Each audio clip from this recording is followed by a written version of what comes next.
Hello guys, আমরা চলে এসেছি আজকের জন্য প্ল্যানে। অনেকদিন পর একটা বড় ট্রেন্ড আসছে। অনেকদিন পর কি করে বুঝলাম অনেকদিন পর বড় ট্রেন্ড আসছে? চার্ট বলছে। আমি কি করব, চার্ট বলছে। আচ্ছা, এটা 15 মিনিট টাইম ফ্রেম। আমি ডেলি টাইম ফ্রেমও দেখাচ্ছি। 15 মিনিট আগে দেখিয়ে দিই। মজা আসছে। একবার টেস্ট করেছে, দুবার টেস্ট করেছে, তিনবার টেস্ট করেছে, চারবার টেস্ট করেছে। তার মানে কি, এই জোন উইক হয়ে গেছে। এই জোনটা টোটাল উইক হয়ে গেছে।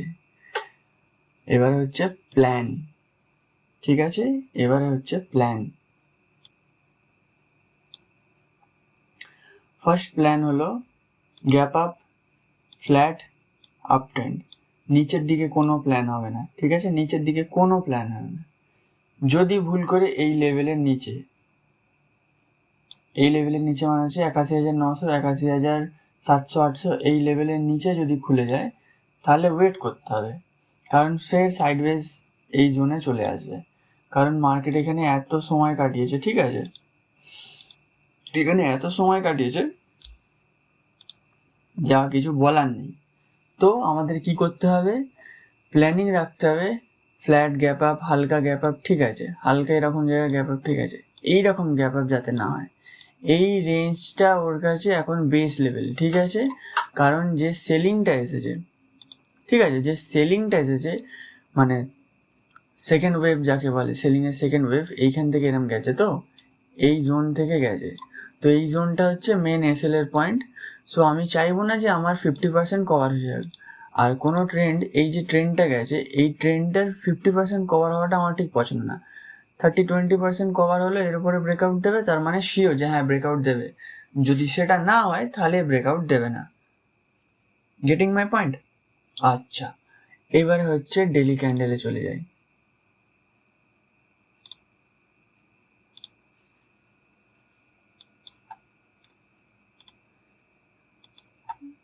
ওহ বাহ, কি সুন্দর! কি বলেছিলাম মনে আছে? সারা দিনে এত ভালো করে হয়নি, বাট কি বলেছিলাম মনে আছে? এই হাইয়ের কাছে যেতে পারে। আচ্ছা, মান্থলি ক্যান্ডেলে কি বলেছিলাম মনে আছে? যারা আগের ভিডিও দেখেছে তারা জানবে। যখন এখানে মার্কেট ছিল আমি বলেছিলাম যে এইটা ক্রস করতে পারে, এই উইকের মধ্যে না হলে সেকেন্ড উইকে ক্রস করতে পারে। কারণ ক্লোজিং বেসিসে কাছাকাছি আছে। এই হচ্ছে সেকেন্ড, আগের মাস ক্লোজ দিয়েছে আর ফার্স্ট মাস ক্লোজ দিয়েছে, এই ক্লোজিং বেসিসে কাছাকাছি আছে। ঠিক আছে, এই সে মানে এটা ট্রেন্ডিং হতে পারে। ঠিক আছে, এটা ট্রেন্ডিং হতে পারে। প্লাস আরেকটা জিনিস বলেছিলাম উইকলি ক্যান্ডেলে, না সরি উইকলি ক্যান্ডেলে নয়, ডেলি ক্যান্ডেলে। ডেলি ক্যান্ডেলে বলেছিলাম সেম জিনিস। ক্লোজিং বেসিসে এত কাছে আছে, তো ক্লোজিং বেসিসে দেখো কাছাকাছি ছোট একটা রেঞ্জ ফর্ম করে আছে। এই রেঞ্জের ওপর আমি বাই করবো বলেছিলাম, আর এই রেঞ্জের নিচে আমি সেল করবো বলেছিলাম। আমি করেছিলাম, সেল করেছিলাম অল্প করে, একটু লস হয়েছে। এইটাতে সব ঠিক হয়ে গেছে। পিএনএল আমি দেখাবো আমার টেলিগ্রাম চ্যানেলে। যারা যারা জয়েন করতে চাও আমার টেলিগ্রাম চ্যানেল আছে, ওখানে আমি আমার লাইভ পিএনএল দেখাই, ডেলি আমি শেয়ার করি। ওকে, কালকের জন্য planning same planning, easy planning, trading simple. আমরা ওটাকে কমপ্লিকেটেড করি, আমরা রুলস ফলো করি না, ডিসিপ্লিন থাকি না, তাই মার্কেট আমাদেরকে পানিশ করে। আর পানিশ করাটা দরকার, না তো আমরা নিজের ভুল থেকে শিখবো না। ঠিক আছে, সেম প্ল্যান, 1 2 3 4 হয়ে গেছে। উইক জোন হোল্ড করুক, ব্রেকআউট দিক, আমার দেখার দরকার নেই। ব্রেকআউট দেবে আমি আসবো এই সুইংয়ের কাছাকাছি, বা এরকম কোনো যদি ছোট লেভেল পাই তাহলে। ভুল করেও যদি অনেক বড় গ্যাপ আপ, ধরে নাও 300-400 পয়েন্টের যদি গ্যাপ আপ হয়ে যায় তাহলে ইকুয়েশন চেঞ্জ হয়ে যাবে। সাপোজ করে নাও কালকের হাইটা আছে ডেলি ক্যান্ডেল, 1 মিনিট, এই যে হাইটা আছে 82,300, 82,300 বা 82,450-এর কাছে যদি খুলে যায় তাহলে এই ট্রেডগুলো কিন্তু ওয়েস্ট হয়ে যাবে। এই ট্রেডগুলো ওয়েস্ট হয়ে যাবে মিনস আমি বলতে চাইছি, ধরে নাও 81,400, 81,500 এরকম কাছাকাছি জোনে যদি খুলে যায় তাহলে এই ট্রেডগুলো ওয়েস্ট হয়ে যাবে। মানে যে ফ্ল্যাট হয়ে যাওয়ার সলিড যে বাইংটা আছে, ঠিক আছে, যার এইরকম বাইং বা এরকম কন্টিনিউয়াস বাইং, এই বাইংটা পাবো না। তখন কি করতে হবে, আমাদেরকে প্ল্যান রাখতে হবে। তখন এইখান থেকে যদি কোনো রিভার্সাল আসে, ঠিক আছে, এই জোনের মধ্যে আমরা ফের বাইং প্ল্যান করব। ফ্ল্যাট ওপেন হলে তো খুব ভালো, যদি না ওপেন হয় তাহলে এখান থেকে খুব ভালো।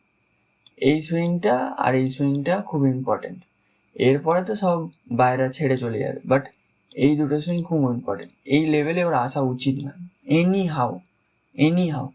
এই লেভেলে এসে চলে গেল, ঠিক আছে, এসে এরকম ফার্স্ট চলে গেল, ফার্স্ট রিভার্স করে গেল, ঠিক আছে, বাট এইখানে এসে 10-20 মিনিট ট্রেড করা এর উচিত না। যদি ট্রেড করে তাহলে প্রবলেম হচ্ছে, বুঝে নিতে হবে, ঠিক আছে।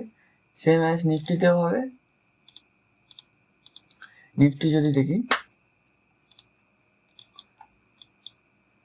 এই ট্রেন্ড লাইনের কথা বলেছিলাম, ট্রেন্ড লাইনের সাপোর্টার নিয়ে নিচে এসেছে, ঠিক আছে, ওটা আমার প্ল্যানিং ছিল না, আমি পেলাম না, ওকে ফাইন। আমার প্ল্যানিং ছিল যেটা, আমি সেটা পেয়েছি। কোথায় গেল? হ্যাঁ, 1 টাইম, 2 টাইম, 3 টাইম, কাছাকাছি 4, 5 টাইম। সেম প্ল্যান এখানেও হবে, ব্রেকআউটের প্ল্যান করব। যদি না হয় ঠিক আছে, কোনো প্রবলেম নেই, বাট টার্গেট বড় থাকবে কালকে। রিভার্সাল করে আসো, গ্যাপ আপ করে রিভার্সাল করে আসো, এইটাতে প্রফিট টার্গেট কমে যাবে। বাট ফ্ল্যাট হয়ে এখানে হলে 1200, 1300, এখানেও খুব সুন্দর টার্গেট আছে, সলিড মুভ। অ্যান্ড বায়ারদের মার্কেট পুট শর্ট করা কাজে দেবে, কল বাই করা কাজে দেবে, কিন্তু কলের দিকে মুভ স্লো হয়, এটা মনে রেখে। তাই নিজের কোয়ান্টিটি সাইজ আর প্ল্যান করে তারপরে চেক করবে। সেম প্ল্যান, এখানেও সেম প্ল্যান। কোথায় গেল? Bank Nifty.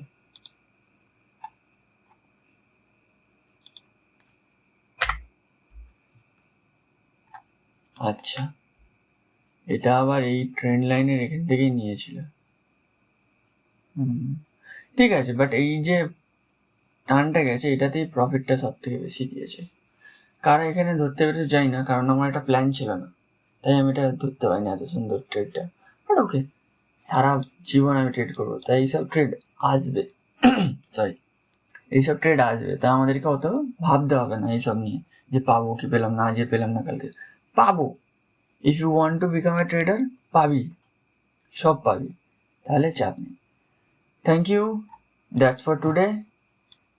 আচ্ছা, এখানে ব্রেকআউট দেওয়াটা চাপ আছে, একটা মিনিট। চার্ট বলছে সেন্সেক্স নিফটি খুব ভালো বলছে, বাট এখানে ব্রেকআউট দেওয়াটা চাপ আছে, কালকে এর মধ্যে ক্লোজ করবে, তার মানে ওরাও ফাঁসাবে, ঠিক আছে, বাট আমি তো টার্গেট ওটাই রাখবো, কারণ সেন্সেক্সের চার্ট ওটাই বলছে। কাছাকাছি তো 700-800 কাছে আমার টার্গেট থাকবে, কিন্তু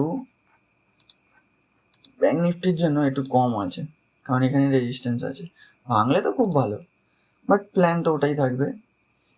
ব্যাংক নিফটিতে নেগেটিভ হতে গেলে এরকম জায়গায় খুলতে হবে, ফার্স্ট এইরকম জায়গায় খুলে তারপর ওকে নিচে আসতে হবে। আচ্ছা, অনেক বেশি কথা বলে ফেলছি, ছোট কথায় সারবো।